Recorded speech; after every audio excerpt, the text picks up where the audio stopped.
मध्य प्रदेश में होने वाले विधानसभा चुनाव को लेकर सभी प्रमुख पार्टियों ने अपनी तैयारी शुरू कर दी है। पिछले 5 साल में विधायक अपने वादों की कसौटी पर कितने खरे उतरे, इसकी भी समीक्षा की जा रही है।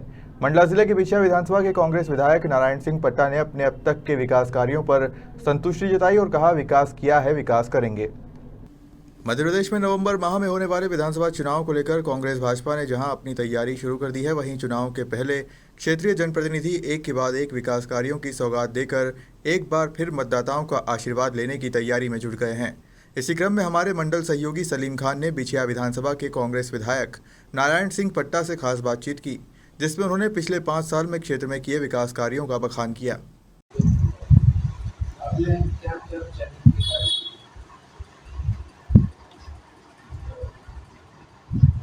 2018 में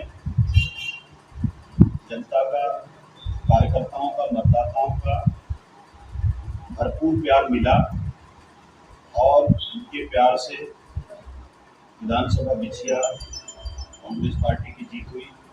तब से लेकर के आज तक लगातार हम जनता के बीच में हैं और क्षेत्र के विकास के लिए मैं हमेशा तत्पर रहा हूं और आगे भी रहूंगा। अभी आप पहले सरपंच थे, उसके बाद विधायक बने, फिर विधायक बने। आपका काफी लंबा समय रहा राजनीति में। अभी तक अपने क्षेत्र में बहुत से ऐसे गांव हैं जहाँ पे सड़क, पानी सुविधाएं नहीं हो पाई। आखिर क्या कारण रहा कि आपके विद्यार्थी जीवन से ही सामाजिक क्षेत्र में काम करने में रुचि रहा। सबसे कम उम्र में जब मैं 2000 में सरपंच बना और पंचायत में हम चौक की विकास किए। 2008 में मुझे बिछिया विधानसभा क्षेत्र से कांग्रेस पार्टी की टिकट मिली और कार्यकर्ताओं की और जनता के आशीर्वाद से मुझे विजय हासिल हुआ। तब से लगातार हम जनता के लिए, क्षेत्र के लिए काम कर रहे हैं और उसी का प्रतिफल है जो लगातार हमको क्षेत्र की जनता के द्वारा आशीर्वाद मिल रहा है और आगे भी हम इसी तरह जनता के बीच रहकर के काम करेंगे तो आगे भी सफलता मिलेगी। लेकिन आपके विधानसभा क्षेत्र में बहुत से ऐसे गाँव जैसे पटनी पानी में बेटा है, वहाँ पर सड़क की सुविधा नहीं है, पानी की सुविधा है। और देवरा ग्राम में पुल ना, बारिश में पुल नहीं है, वहाँ पर बारिश में बच्चे स्कूल नहीं पहुँच पाते। उस पर आपने कुछ बोल दिया। देखिए, जब कांग्रेस की सरकार थी तब से लेकर के मैं 300 से ज़्यादा जो पहुँचविहीन गाँव, टोले, मजरे हैं उनके लिए ग्रीवन सड़क के लिए पत्र लिखा। जहाँ पर पक्की सड़क बनाने की जरूरत पड़ी वहाँ पर हमने PWD को और अन्य विभागों को पत्र लिखा। लेकिन जो हमारे टोले मजरे हैं, मैं आपकी बात से सहमत हूँ कि आज भी वहाँ पर हमें वहाँ पर पहुँचने के लिए सड़कों की आवश्यकता है। 300 पत्रों में से 65 ग्रेवल सड़क मैंने स्वीकृत कराई, जिसमें से बहुत सी सड़क बन गए और कुछ फॉरेस्ट एरिया की वजह से, जहाँ तक पटनी पानी का जिक्र किया, 3 साल पहले पटनी पानी की सड़क हमने ग्रेवल सड़क स्वीकृत करा दी। फॉरेस्ट एरिया आने के कारण उसकी NOC अभी लंबित है। जैसी NOC मिलेगा पटनी पानी में भी बन जाएगी। जहाँ तक आपने जो पुलिया या पुल की बात किया, हम क्षेत्र के विकास के लिए क्षेत्र से लेकर के विधानसभा तक समय समय पर मैंने ये मांग उठाई है और विकास के लिए लड़ाई लड़ता रहा है। ऐसे अनेक हमने सौगातें जो है 5 साल में क्षेत्र को दिया है और आज क्षेत्र में जो विकास कार्य हो रहे हैं वो सिर्फ और सिर्फ कांग्रेस शासनकाल के और हमारे 15 महीने के और मेरे संघर्ष और हमारे कार्यकर्ता और पार्टी के संघर्ष के कारण जो है आज विश्व विधानसभा में बहुत ऐसे विकास कार्य हैं जो दिखाई दे रहे हैं। विद्युतीकरण घोटाला उजागर किया, आपने इसका सवाल भी उठाया था सदन के विधानसभा के पटल पर, उसमें कार्रवाइयाँ हुई, बहुत से लोगों को सस्पेंड किया गया, विभागीय कार्रवाइयाँ हुई, लेकिन आज भी विधानसभा क्षेत्र में ऐसे गाँव जैसे खंभे लग गए लेकिन बिजली नहीं पहुँची। और आज़ादी के बाद वाले गाँव तो आपको भी बताएं, जितने गाँव में आज तक बिजली नहीं पहुँची, कारण क्या? देखिए, सौभाग्य योजना के अंतर्गत भारतीय जनता पार्टी की सरकार ने कितना बड़ा घोटाला किया। जब कांग्रेस की सरकार आई थी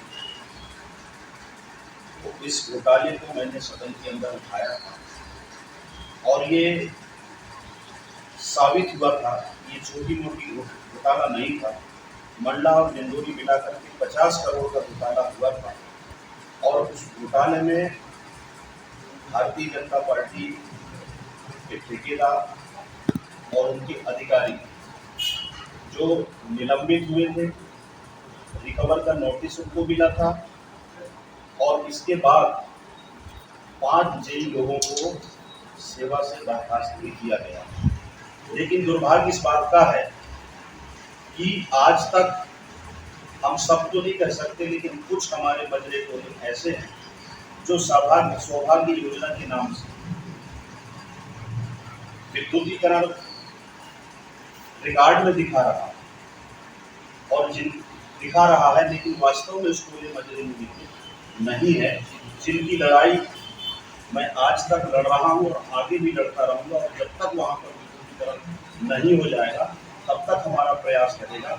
जैसे हमारा भागपुर और सवैया जो लंबे समय से वहाँ पर विद्युत नहीं है, लेकिन आपके चैनल के माध्यम से बताना चाहता हूँ कि हमने भागपुर का और खानपुर खेड़ा का बैगा टोला का हमने अभी ट्राइबल मद से उसकी स्वीकृति करा दी है। जैसे ही बारिश कम होगा और वहाँ पर विद्युतीकरण का काम शुरू हो जाएगा।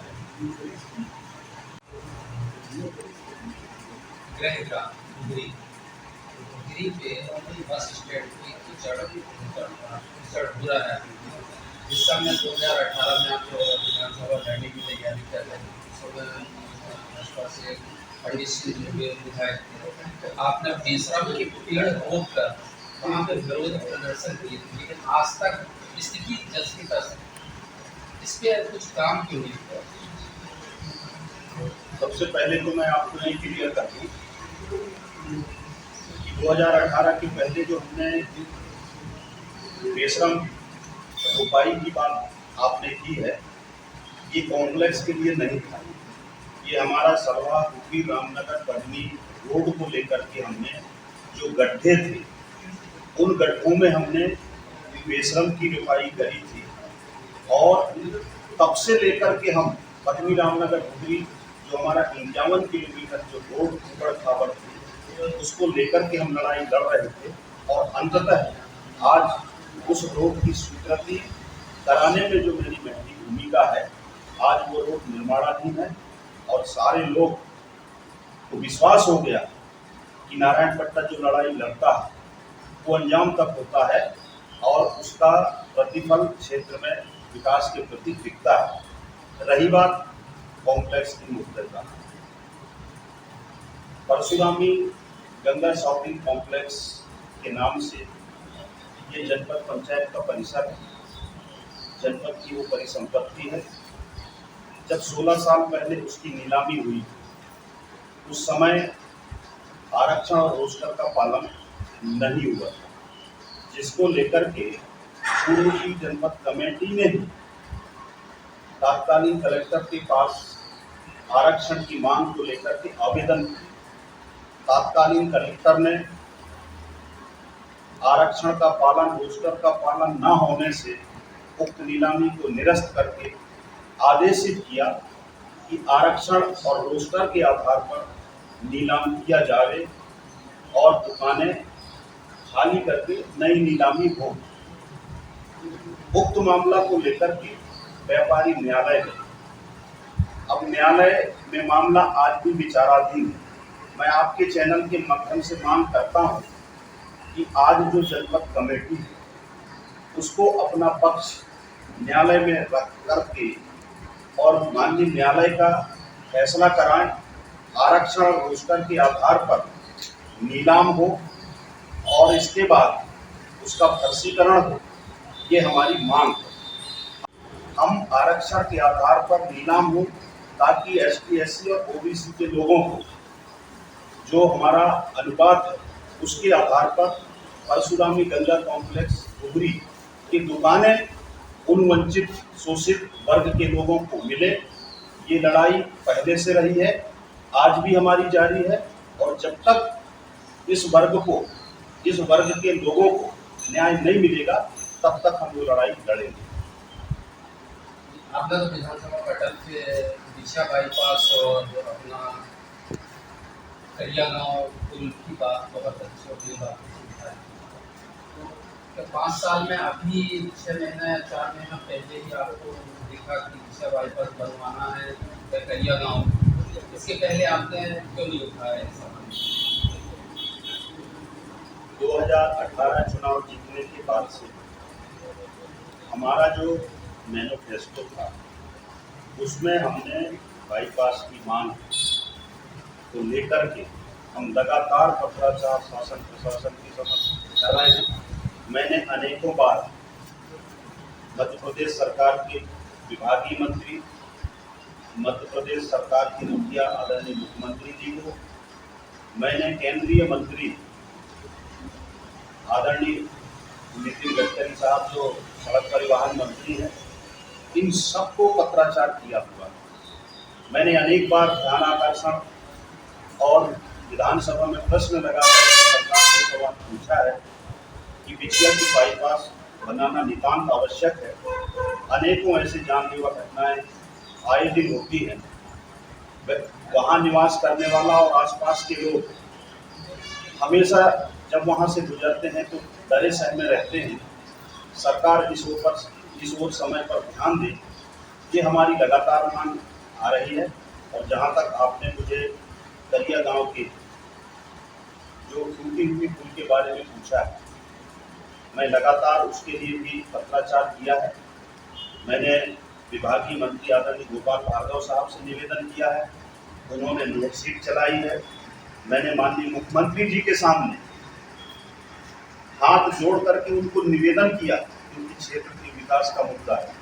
हमारे करिया गांव और अन्य गांव वो लोग जोड़ती है जो टूटा हुआ उससे जुड़ा हुआ विषय है।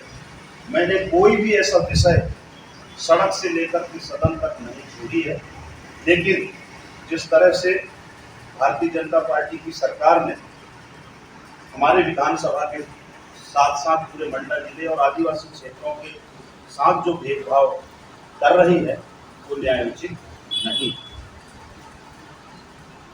विधायक नीति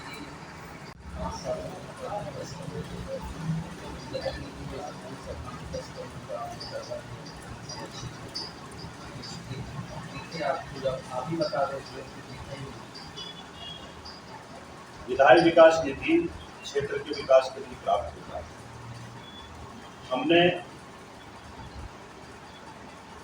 आपको बताते हुए बड़ी प्रसन्नता के साथ में कह रहा हूँ, जब कोरोना काल जैसे संकट आई उस समय लोग बड़ी भयभीत थे। लोगों को अस्पतालों में ऑक्सीजन, बेड और दवाइयाँ नहीं मिल रही।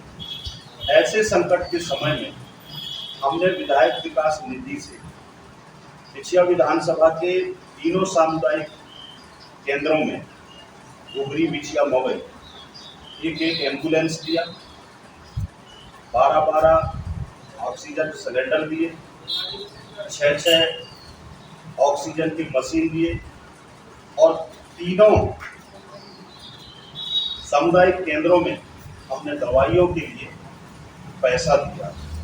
एक दूसरा, हम लगभग पूरे विधानसभा क्षेत्र में लगभग 200 से ज़्यादा रंगमंच निर्माण किया है और 250 करीब हमने जो है हमारे राहगीरों को, यात्रियों को सुविधा देने के लिए यात्री प्रतीक्षालयों का निर्माण कराया है, जो पूरे क्षेत्र में दिख रहे हैं।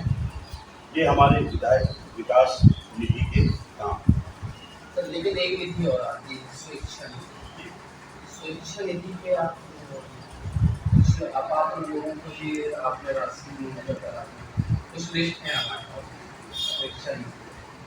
शिक्षा निधि की आप बता रहे थे निधि और इसके बारे में। शिक्षा निधि एक ऐसी नीति होती है जो कभी भी कोई आकस्मिक बीमार हो जाता है, कोई पढ़ाई के लिए और किसी को मदद के लिए ये निधि दी जाती है। और जो लोग मांग करते हैं हम उनको देते हैं। यदि जो लोग मांग करते हैं, जिनको जरूरत ना भी वो मांग करते तो भी आप देते हैं। देखिए, जब जरूरत होती है तब भी व्यक्ति मांग करता है और मांग के आधार पर ही ये शिक्षा निधि दी जाती है। कभी कभी चाहे वो गरीब हो, मध्यम वर्ग हो, चाहे सक्षम व्यक्ति, अगर वो अस्वस्थ हो गया और उस समय इलाज के लिए उसके पास कोई भी आवश्यकता कोई भी ऐसी मदद नहीं मिल पाती, ऐसे समय में भी हमसे अपेक्षा की जाती है, हम उन लोगों को मदद पहुँचाते हैं। और बस्ती विकास के लिए भी निधि है, उसके भी आप बस्ती विकास योजना के अंतर्गत मैं आपको बताऊं कि उन विकास खंडों में जहां पर आदिवासियों की जनसंख्या के आधार पर ये राशि तय होती है, लेकिन दुर्भाग्य है जब से केंद्र में मोदी जी आए और जब से भारतीय जनता पार्टी की सरकार, तब से इन बस्तियों के, इन वर्गों के विकास के लिए, इन बस्तियों में जो विकास के कार्य होना चाहिए थे, रोजगार के काम होना चाहिए थे, वो निधि एकदम से कम कर दिया गया। जहाँ तक बस्ती विकास की बात है, उसमें समिति होती है, समिति में विधायक होते हैं, सांसद होते हैं, जिला पंचायत का अध्यक्ष होता है। और जब ये छोटी राशि होती है जो लगभग 16 लाख 15 लाख विकास खंड वाई होता है, तो ये सारे लोगों को अनुपात के हिसाब से ये राशि प्रस्तावित होता है और उसी के आधार पर कभी 5 लाख कभी 10 लाख हम उससे सामुदायिक काम भी दिए। हम उससे उन बस्तियों में जो कंक्रीट है, सीसी रोड है, ये काम भी जहाँ जितना फंड मिला हम क्षेत्र के विकास के लिए किए हैं। और दुर्भाग्य तो इस बात का है कि भारतीय जनता पार्टी की सरकार के तहत हमारा आदिवासी जिला है, हमारा विधानसभा आदिवासी जनसंख्या ज़्यादा है, जो एसटी और एससी के लिए कांग्रेस सरकार के समय में जो बजट और जो राशि मिलती थी, चाहे वो रोजगार के लिए हो, चाहे सामुदायिक मूलक कामों के लिए हो, और हमारे एससी जो गांव उनमें रह रहे हमारे निवासियों के लिए जो राशि मिलता था वो पूरी तरह से बंद हो चुका। आपका कहना भाजपा सरकार कांग्रेस के साथ सरकार कर रही है, इसमें राशि कम कर दी, विकास नहीं हो पा रहा है। मैं आपके चैनल के माध्यम से अपनी बात रखना चाहता हूँ कि हमारा जो ट्राइबल क्षेत्रों में विकास के लिए जो राशि आती थी 275 एक, वो राशि भारतीय जनता पार्टी के लोग बताते कि इन क्षेत्रों के लिए बंद क्यों कर दिया गया। ये जो हमारा केंद्र शासित राशि हुआ करता था, ये राशि क्यों नहीं दिया जा रहा है, ये राशि आखिरकार गया था जो हमारे क्षेत्र को, हमारे जिले को, हमारे आदिवासी भाइयों को विकास के लिए ये राशि मिला करता था। मैं कह सकता हूँ कि ट्राइबल सब प्लान के नियम का उल्लंघन करके मोदी जी ने और भारतीय जनता पार्टी की सरकार ने, जानकारी मिली है कि बुलेट ट्रेन जैसे चीज़ों में, योजनाओं में ये पैसे को खर्च किया जा रहा है। ये आदिवासियों के साथ छलावा है, ये आदिवासी क्षेत्रों के साथ अन्याय है। हमारे एसटी संपर्क के लोगों को जो उनकी राशि मिला करती थी, वो राशि आज अप्राप्त हो रही है। उस वर्ग के साथ ये अन्याय और भेदभाव है। आपके अभी माधोपुर में वेटनरी कॉलेज का चल रहा था, उसमें यदि आपकी पार्टी जीत कर आ जाती है, अब तो आरएसएस ने भी एक सर्वे किया था जिसमें भाजपा का ही दिख में नहीं मध्य प्रदेश की, कांग्रेस का ही उनका भाजपा नहीं है। तो क्या तैयारी चल रही विधानसभा? 2018 में जनता ने कांग्रेस को मैंडेट दिया। माननीय कमलनाथ जी के नेतृत्व में कांग्रेस की सरकार बनी। तब से लेकर के अगर विकास की बात आप करेंगे तो हम इतना गिना देंगे कि समय कम पड़ेगा। हमने अपने विधानसभा ही नहीं बल्कि पूरे मंडला जिले के लिए एक बहुत बड़ा अचीवमेंट जो डिप्लोमा वेटनरी कॉलेज ग्राम माधोपुर में स्वीकृत कराई थी, जिसके लिए भूमि भी विभाग को आमंत्रित करा दिया गया। माननीय कमलनाथ जी ने तुरंत डिप्लोमा कॉलेज संचालित करने के लिए बजट में 1 करोड़ राशि का भी प्रावधान किया गया था, जो आपके जबलपुर के डीन, उनके पूरे टीम ने और तात्कालीन कलेक्टर ने, जिला प्रशासन ने माधोपुर का अनेकों बार दौरा करके और क्लासेस गिरी पे बस स्टैंड की कीचड़ बुरा है।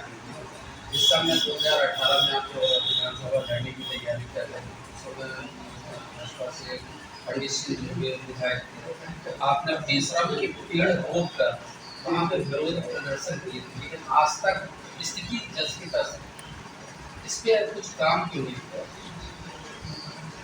सबसे पहले तो मैं आपको ये क्लियर कर दूं कि 2018 के पहले जो हमने बेशरम रोपाई की बात आपने की है, ये कॉम्प्लेक्स के लिए नहीं था। ये हमारा सरवा हुपी रामनगर बढ़नी रोड को लेकर के हमने जो गड्ढे थे, उन गड्ढों में हमने बेशरम की रोपाई करी थी। और तब से लेकर के हम पटनी रामनगर हुपी जो हमारा 51 किलोमीटर जो रोड ऊपर खाबर थी, उसको लेकर के हम लड़ाई लड़ रहे थे। और अंततः आज उस रोड की स्वीकृति कराने में जो मेरी महती भूमिका है, आज वो रोड निर्माणाधीन है और सारे लोग को विश्वास हो गया कि नारायणपट्टा जो लड़ाई लड़ता है वो अंजाम तक होता है और उसका प्रतिफल क्षेत्र में विकास के प्रति दिखता है। रही बात कॉम्प्लेक्स की मुद्दे का, परशुरामी गंगा शॉपिंग कॉम्प्लेक्स के नाम से ये जनपद पंचायत का परिसर है, जनपद की वो परिसंपत्ति है। जब 16 साल पहले उसकी नीलामी हुई, उस समय आरक्षण और रोस्टर का पालन नहीं हुआ था, जिसको लेकर के पूर्व की जनपद कमेटी ने भी तात्कालीन कलेक्टर के पास आरक्षण की मांग को लेकर के आवेदन किया। तात्कालीन कलेक्टर ने आरक्षण का पालन, रोस्टर का पालन न होने से उक्त नीलामी को निरस्त करके आदेशित किया कि आरक्षण और रोस्टर के आधार पर नीलाम किया जाए और दुकानें खाली करके नई नीलामी हो। उक्त मामला को लेकर के व्यापारी न्यायालय गए। अब न्यायालय में मामला आज भी विचाराधीन है। मैं आपके चैनल के माध्यम से मांग करता हूं कि आज जो जनपद कमेटी है उसको अपना पक्ष न्यायालय में रख करके और माननीय न्यायालय का फैसला कराएं, आरक्षण और रोस्टर के आधार पर नीलाम हो और इसके बाद उसका फर्जीकरण हो। ये हमारी मांग है। हमने 10 बिस्तर का अस्पताल विकास में दिलवाया, हमने भवन दिया, हमने गौशाला विधानसभा स्तर पर विकास में जाकर के देखिएगा, इतना बड़ा गौशाला हमने जो है बनवाया है, लेकिन आज उस गौशाला की स्थिति इतना ज़्यादा दयनीय है कि ये शिवराज और भारतीय जनता पार्टी की सरकार ने वो हमारी गौ माता को जो बजट मिलता था उसकी भी इन लोगों ने कटौती कर दिया। तो इस तरह से हमने हर क्षेत्र में विकास के काम कराए और लगातार हम हमारे साथियों के साथ हम जनता के बीच में आज भी हैं, कल भी रहेंगे और विकास के प्रति हम लगातार अपना प्रयास जारी रखेंगे। आज इसी का नतीजा है कि भारतीय जनता पार्टी चाहे कोई भी सर्वे करा ले, आरएसएस किसी भी तरह की सर्वे कर ले, आज पिछला विधानसभा में अगर कांग्रेस ने काम किया है तो आज कांग्रेस की आने वाले समय में जीत सुनिश्चित है। और मैं आपकी चैनल के माध्यम से बता देना चाहता हूं कि भारतीय जनता पार्टी कितनी भी प्रयास कर ले, ये इनके 18 साल का कार्यकाल बताता है। लोग निराश हैं, भारतीय जनता पार्टी से लोग नाराज हैं। आज महंगाई, टमाटर की रेट क्या है, मिर्ची की रेट क्या है, अदरक के रेट क्या है, आसमान छू है। इस पर कोई बात नहीं करता भारतीय जनता पार्टी। पूरी तरह से इनकी जमीन खिसक चुकी है। अब जनता इनके झांसे में आने वाला नहीं है। मध्य प्रदेश में 2023 में कांग्रेस की सरकार बन रही है, माननीय कमलनाथ जी मुख्यमंत्री बनने जा रहे हैं।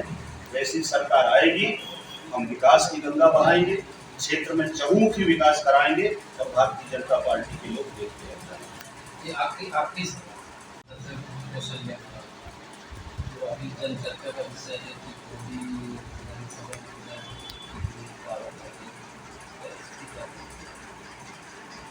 कांग्रेस पार्टी लोकतंत्र पर विश्वास करती है। लोकतंत्र का अधिकार अगर हर नागरिक को मिला है तो देन कांग्रेस पार्टी। इस लोकतंत्र में हर कोई भागीदार बन सकता है, चुनाव लड़ने के लिए आवेदन कर सकते हैं, इसमें कोई बुराई नहीं। लेकिन क्षेत्र में तो आप लाडले और पॉपुलर विधायक क्षेत्र में हम लोग भी घूमते हैं और जो फील्ड में ही नहीं है वो अचानक एकदम से आ जाए टिकट मांगते हैं। देखिए, कांग्रेस एक विचारधारा है और इस विचारधारा को इस देश के करोड़ों लोग, इस प्रदेश के और क्षेत्र के हजारों लाखों लोग पसंद करते हैं। उस विचारधारा को लेकर के हमारे कांग्रेस का एक एक कार्यकर्ता, पदाधिकारी और उनके साथ मैं लगातार हम लोग क्षेत्र में लड़ते हैं, क्षेत्र में अपनी बात रखते हैं। कहीं भी चाहे विकास की बात हो, चाहे न्याय की बात हो, हम इनको लेकर के सड़क से लेकर सदन तक अपनी बात रखते हैं। और इसका प्रतिफल आज 2023 के चुनाव में जो सर्वे की बात आ रही है या आप लोगों जैसे चैनलों के माध्यम से जो बात आ रही है, ये इसका नतीजा है। इसका प्रतिफल आने वाले समय में कांग्रेस को मिलेगा। जिन्हें हमारे साथ पीछे विधानसभा से कांग्रेस विधायक जिन्होंने हमारे हर सवालों का जवाब दिया, आज देखते हैं